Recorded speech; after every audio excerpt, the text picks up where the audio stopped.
নবম, দশম এবং এসএসসি পরীক্ষার্থী বন্ধুরা, ব্ল্যাকবোর্ড 20 ইউটিউব চ্যানেলে তোমাদেরকে স্বাগতম। আজকে আমি তোমাদেরকে দেখাবো ট্যাগ কোশ্চেনের উপরে 21 নম্বর টেক্সটটি, যেখানে 5টি প্রশ্ন থাকবে 5 ধরনের। আমরা সেটি নিয়ম দেখে দেখে সলিউশন করব। তো চলো আমরা শুরু করি। প্রথম বাক্যটি হচ্ছে আম ওয়েল। লক্ষ্য করো, এইখানে এম এর ব্যবহার আছে। এইখানে কথাটি তোমরা পড়তে পারবে নিয়মটি। এখানে এম এর ব্যবহার আছে এবং বাক্যটি হাবোধক। অ্যাম যখন হাবোধক বাক্য তৈরি করে তখন উত্তরে সেটি হবে নেগেটিভ, অর্থাৎ যে কোনো ধরনের হাবোধক বাক্য হইলেই উত্তরটি হবে নেগেটিভ। তো এখন অ্যামকে আমরা নেগেটিভ করব যেভাবে, সেটি হচ্ছে ট্যাগ কোশ্চেনে যদি হাবোধক বাক্যে অ্যাম থাকে, উত্তরে সেটি প্রথমে আর লিখতে হবে। দেখো আমি আর লিখলাম। তারপরে এই বাক্যটিকে নাবোধক করবার জন্য আমরা নট লিখব, কিন্তু সেটি কন্ট্রাকশন করে লিখব। দেখো এনটি, এন অ্যাপোস্ট্রফি টি, আন্ট, এই দুটো মিলে হয়েছে আন্ট। আমরা কেউ আরন্ট পড়ব না। তাহলে আই অ্যাম ওয়েল অ্যান্ড, আর এই যে আমাদের সাবজেক্টিভ প্রোনাউন, আমরা জানি ট্যাগ কোশ্চেনের মূল সাবজেক্টটি যখন প্রোনাউন হয় সেটি সাধারণত অপরিবর্তিত অবস্থায় এখানে এসে বসে। আমরা বসিয়ে দিলাম আই, আর এই প্রশ্নবোধক চিহ্নটি মাস্ট, এর কোনো বিকল্প নাই। এবার আমরা দ্বিতীয় বাক্যটি দেখব। My mother wrote the letter yesterday.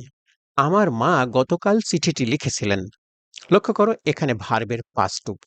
আমরা জানি মূল বাক্যে যদি ভার্বের পাস্ট রূপ থাকে, ট্যাগ কোশ্চেনে একটি মাত্র অক্সিলারি, সেটি হচ্ছে ডিড। এইখানে আমরা ডিড লিখব। আর এই যে বাক্যটি হাবোধক, ডিডের সাথে একটি নট লিখব।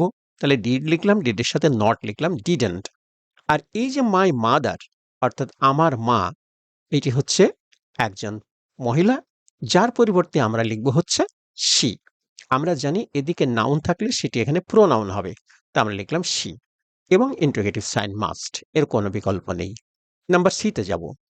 We should love our country. আমাদের উচিত আমাদের দেশকে ভালোবাসা। সরাসরি এখানে একটি অক্সিলারি আছে। আমরা জানি মূল বাক্যে অক্সিলারি থাকলে সেটি সরাসরি ট্যাগ কোশ্চেনে গিয়ে বসবে। আমরা লিখলাম শুড। এই বাক্যটি যেহেতু হ্যাঁ বোধক, আমরা একটি নট লিখব। তাহলে শুডন্ট, কন্ট্রাকশন করে লিখব, শব্দ সংকোচন করে লিখব, লিখলাম শুডন্ট। এইবার আমাদের সাবজেক্টটি এখানে যাবে। এটি যেহেতু প্রোনাউন, এর কোনো পরিবর্তন করব না, লিখলাম উই, সাথে একটি ইন্টারোগেটিভ সাইন। এবার আমরা নাম্বার ডি দেখব। Time does not stand still.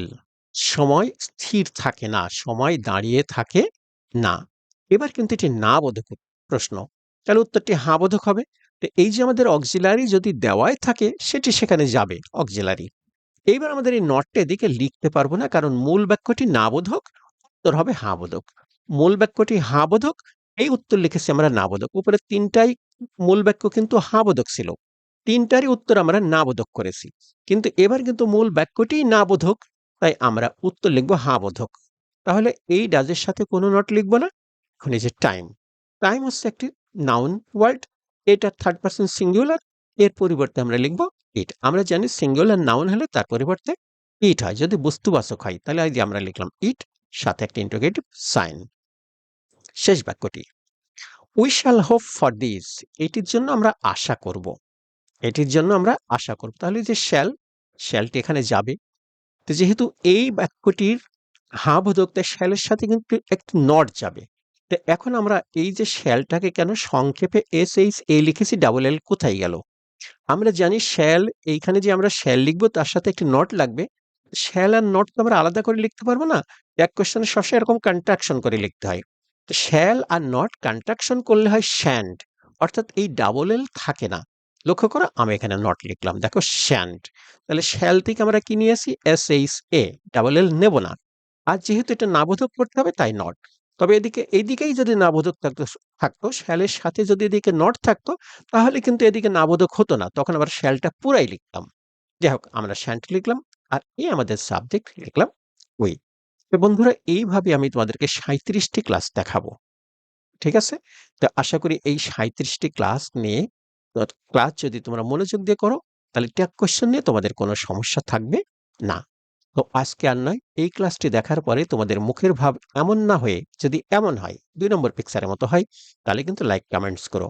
আর চ্যানেলে প্রথম হলে সাবস্ক্রাইব করে নাও, আর ভালো লাগা ক্লাসটি বন্ধুদের সাথে শেয়ার করে দিও। ধন্যবাদ সবাইকে। খুব শীঘ্রই দেখা হবে নতুন ক্লাস নিয়ে। সেই পর্যন্ত আল্লাহ হাফেজ।